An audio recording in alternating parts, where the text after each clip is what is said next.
You may be here looking for the short paragraph between the two sets of problems, which I didn't make a video for. It is what it is. And I also didn't want to mispronounce any names on YouTube. So here we go. The important thing with the periodic table, it lets us know the patterns. Things are in order patterns, but we can predict, we can explain. So here we have some more actual AP questions that are super important in terms of being able to apply, being able to predict, being able to explain. But you'll also see that sometimes these questions tend to be a little bit wordy.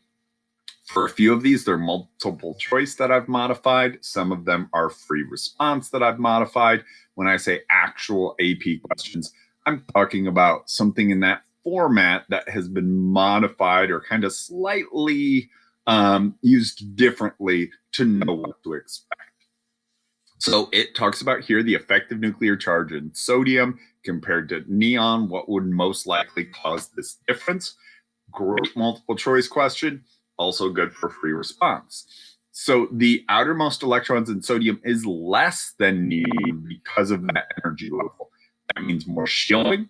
That means with sodium, the radius would be larger because those electrons aren't as strong. And the other properties that would be smaller, we would think about ionization energy would be significantly less. Much easier to remove an electron from sodium than from neon.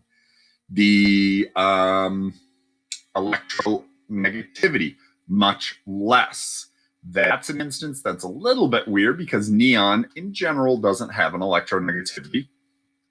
Electron affinity is also a little bit weird because once again, neon is unlikely to gain electrons, and sodium is as well. But it's all about what property are we asked about and how does that relate to attraction. We have more shielding and we have, as a result, a lower Zeph in sodium. So we are both changing our Q value, making it smaller, changing our R value in Coulomb's law, making it larger, which would make the force of attraction decrease. Here we have information about an unknown element. We call it element X, but it's reacting with oxygen. So with oxygen, we need to know, well, the oxygen tends to form a -2 ion in compounds. So we are thinking about how can this combine with that? So we're at 500 something, up to 7,000, up to 12,000. So from here to there, we don't quite double, but from there to there, we're 14 times larger. That is a huge difference, meaning that this electron is significantly more strongly held than this electron. So we are much closer, meaning we probably only have one valence electron. Elements with one valence electron form +1 ions. So then if I think that +1 with that -2, I would be able to predict the compound to have a formula of X2O. Based on this data right down here, let's estimate the same data for potassium. A great multiple choice question, but also something we could think about in free response with general trends. You wouldn't be asked for a specific value, but you could be asked larger, smaller, or stay the same. So with this, we're thinking about the relative location, potassium and sodium there, same number of energy levels, same amount of shielding, but we have less effective nuclear charge. So the fact that those things are the same means the values will be in the same vicinity.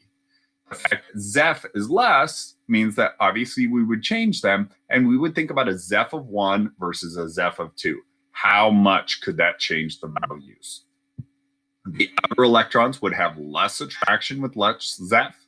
The less attraction wouldn't change our shielding, but it would allow those outer electrons to sneak a bit further out. Here they were just under 200 picometers. We could expect this to be slightly above.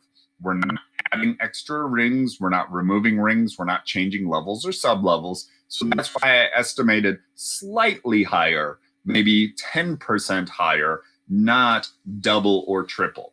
If we were going maybe calcium to magnesium, calcium down to strontium, we would be adding new levels. That's where we would see a much bigger difference in our radius. ionization energy 590. So we are changing our Zeph. We have less Zeph, so we would see less there. It's around, let's say 600. I went down to 450, maybe even 300, 400, 450, up to 500. Kind of all of that range would be okay. You wouldn't want to be much above 500. You also wouldn't want to be any lower than half of this value. Our Zeph is cut in half, so our ionization energy couldn't go down any more than that in terms of just connecting to what we know. Once again, we're in the same energy level, the same sub-levels specifically, so same average distance. So if we have to estimate, we want to think about that. Probably much more common to see this in a either multiple choice if they want to see exact values, or just a greater than, less than, or equal to situation if it were a free response.